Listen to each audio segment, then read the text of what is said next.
Good. Hello. So, welcome to today's class, which is a little bit of a chair yoga class. And so, I'm going to be kind of flipping around to some different positions just to get us going here. For the most part, you probably won't need props. You might want a couple blocks if you've got them handy, if you have issues with your knee when you're crossing your leg. But other than that, we're good to go. So let's get started.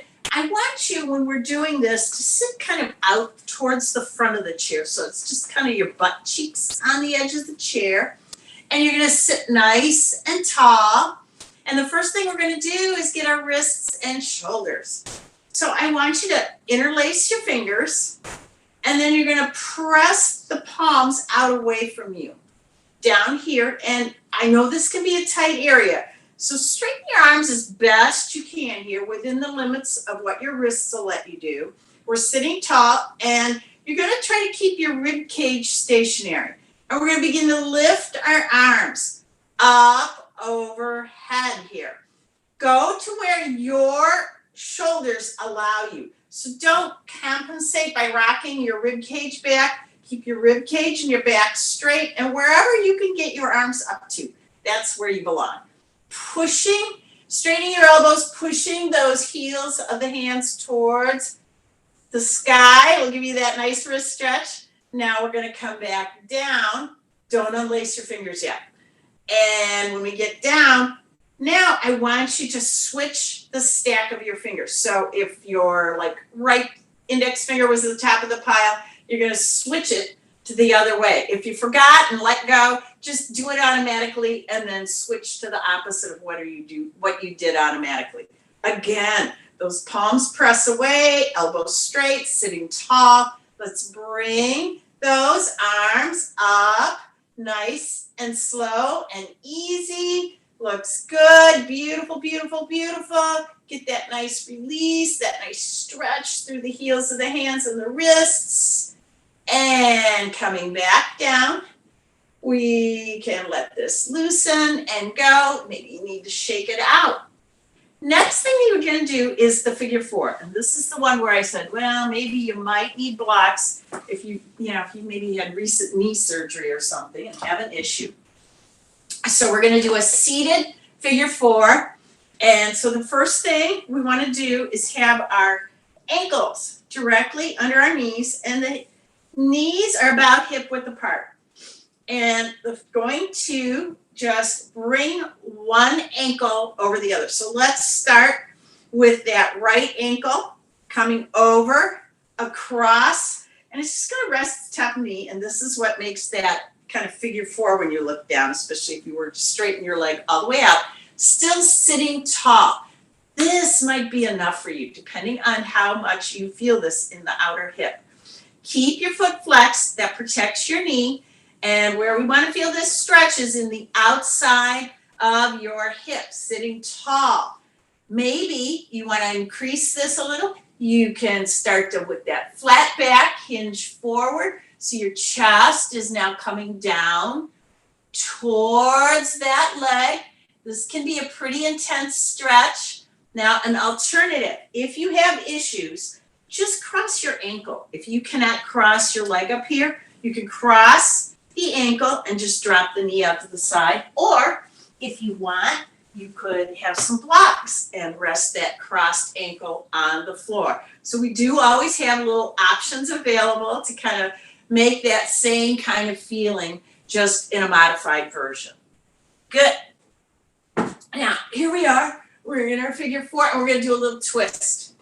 So for our twist, I want you to take the hand on the same side as this leg that's crossed over, and you're going to reach around behind you on the chair. So you might grab, depending on your flexibility, maybe you could just grab the side of the seat or the back of the seat here. Sitting tall again. Opposite arm, opposite hand is going to reach across your body, either for the chair or maybe just for your thigh or your hip here. I want you to get tall, and you're going to turn your whole rib cage. So you're not turning up here at the shoulders. You're turning down here at your belly button. So you're just going to start to turn to the side, and you can maybe even look around over your shoulder here, depending on how flexible you are. Nice little twist. And let's come back to the center and release it. And we'll do the other side. So back into our basic position. Remember, you could always do the ankle cross if that's a little more accessible for you. And we're going to do our basic figure 4 to start. So now that left ankle is resting up on the top of the knee. You're sitting tall. If you want, if this is enough, maybe your knee's way up here. And that's okay. It's where your body is today. You're going to hinge if you want to add to that stretch. Chest is leading the way. So don't curl your head down. Your back is flat. Your chest is leading. You're intensifying this stretch here on this outer hip. And let's come back up again, nice and tall. And let's get the twist on this side. So this hand that's on the same side as your crossed leg comes somewhere to the back of your chair. Again, maybe you just can grab like a railing, or you can grab all the way back, or just to the side, whatever your body works on this side. Other arm, opposite arm to the crossed leg comes across your body. Maybe you can grab the chair. Maybe all you can do is grab your hip or thigh. It doesn't matter. Whatever your body can do is what you're going to do today. We're going to lift tall, and now we're going to start to twist down here. So our whole rib cage is turning to the side. And if you turn your gaze over your shoulder, that'll help you a little more. Deep breath. And we're going to come back now to the front. Good. Okay. And now the thing I always consider the most important, our psoas stretch, our hip flexor stretch. This is our benefit for our low back. So I'm going to move my blocks out of the way. And I'm also going to show you, we're going to do the chair version. And then I'm going to show you a version against the wall that you can take anywhere you are. You can do it in your house. You can do it in the office. You can do it in the park. I've had a student that did it in the Nairobi airport when she was having back problems before a trip, and I taught her how to do it. First of all, let's get that chair ready. Now we're going to sit out to the corner of the chair, but we're going to turn sideways. So we're turning sideways now on our chair, and you're going to come out towards the edge of the chair, and you're going to let your one butt cheek kind of hang off. So this outer butt cheek is off. So you're basically just kind of sitting here right on the corner. And again, have that ankle under the knee. And we're going to sit here nice and tall. And now we're going to get our little stretch with that psoas muscle. So this is kind of like a seated lunge. So you're going to bring this forward leg, the leg that's kind of hanging off the chair, back as best you can. Now, I realize this can be difficult, and it's okay if you have to bring your leg out at more of an angle to do this. It's all good, whatever you can do. You want to square your hips so they're parallel to the side of the chair.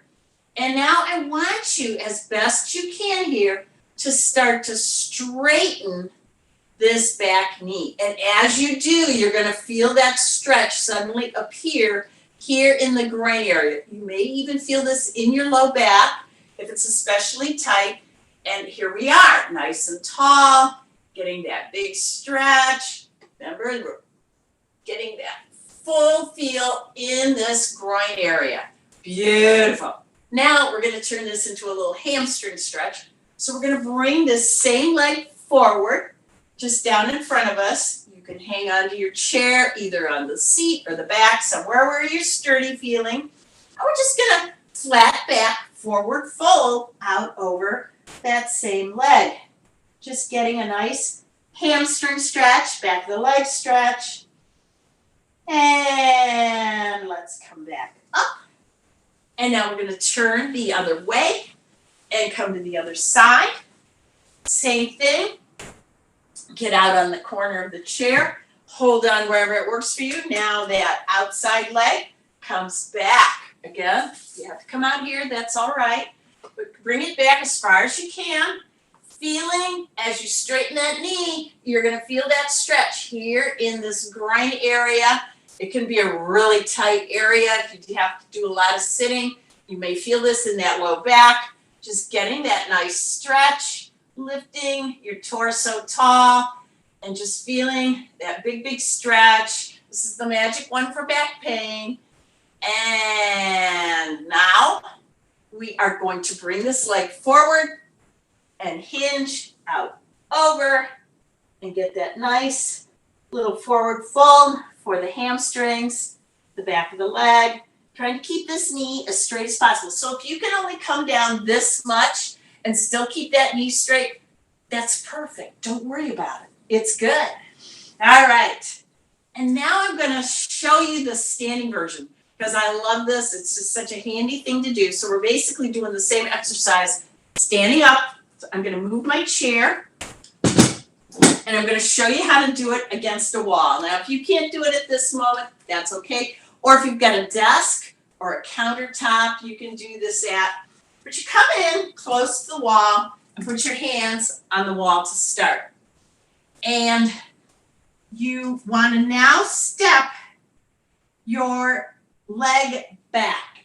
And I'm going to just step it back here. I think I'm going to do the other leg because I think that's a little more clear. So let's do it with this leg coming back. And both feet are going to be straight forward in like the 12 o'clock position. So imagine that you were standing like on a set of railroad tracks. And so this is not like a warrior one where you drop your heel and rotate. It's more like a crescent lunge, pressing this front heel down. And now most people try to push back into their heel, which doesn't help your low back. So I want you instead to bring your hips forward towards that wall, and this will give you that nice stretch again in the front of your hip. And then to give yourself the alternative, you straighten that front knee, the back heel comes down, and we're in pyramid pose, and we get the back of the leg stretch. And that's how we do that one. We can repeat it on the other side quickly. So here we go. And we step it back. And then you push your hips forward. That's the key. Remember, hips are going forward. So you're not pushing into your heel for a calf stretch. You're pushing your hips forward. You'll feel it when you hit that spot. And again, get that big stretch. Then back into our pyramid. So the front knee straight, the other heel goes down. Boom. I actually do this one in the park after every run, because if I don't do it after my run, like after a couple days, I'm stiff as a board and I can't move. And now let's just do a little final, kind of relaxing, sort of a ragdoll forward fold. So back in my chair here, I'm just going to show you how to do this one. Again, come just a little angle so you can see. So this time, feet are a little wide, but again, ankles under the knees. Rest your hands on your thighs and just start to nicely hinge forward however much you can. Possibly your hands can glide down your legs and just let your head hang here for a nice few breaths, just to let it release. When you're ready to come back up, hands up onto the thighs and press yourself up, and we've got it. Thank you.